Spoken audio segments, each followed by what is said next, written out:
Почитувани, Стело Крстевски, директорот на Фондот за здравствено осигурување на Македонија, за време на здравствена и економска криза троши 82.600 евра за купување на две луксузни лимузини од марката Ford, модел Mondeo Titanium, за него и за неговиот заменик Фатон Ахмети.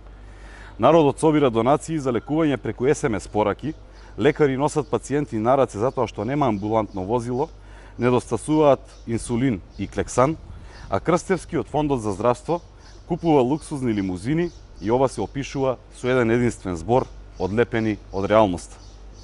За ова ли сакате повисоки даноци? Народот ли треба да го плаќа вашиот луксус и неизживеаност? Луѓето буквално умираат чекајќи пари за операции.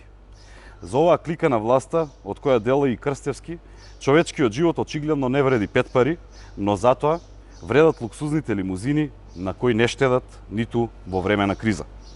Крстевски и СДСМ не знаат ниту за срам.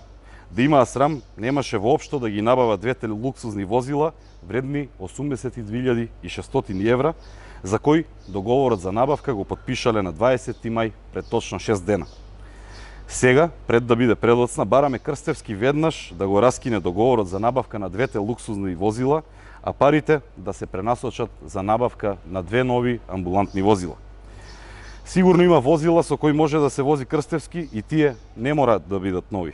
Но амбулантни возила нема доволно и наместо да чекаме на донации од приватни фирми, Фондот за здравствено осигурување може да почне со откажување од луксузот за сметка на здравјето на граѓаните. Ви благодарам на вниманието. Само едно прашање стигна до прес-центарот електронски. Да. Коментар за најавените реформи на Мила Царов.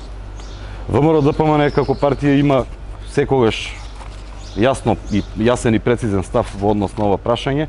Ние сме за дигитализација како партија, меѓутоа не сме за целосно укинување на учебниците како што замислила Царовска, бидејќи таа во секоја реформа која што ќе ја спомене гледа профит и еве сега гледаме дека ќе почне со укинување на учебниците од 4-то одделение без да каже воопшто колку пари ќе ја чини тоа државата.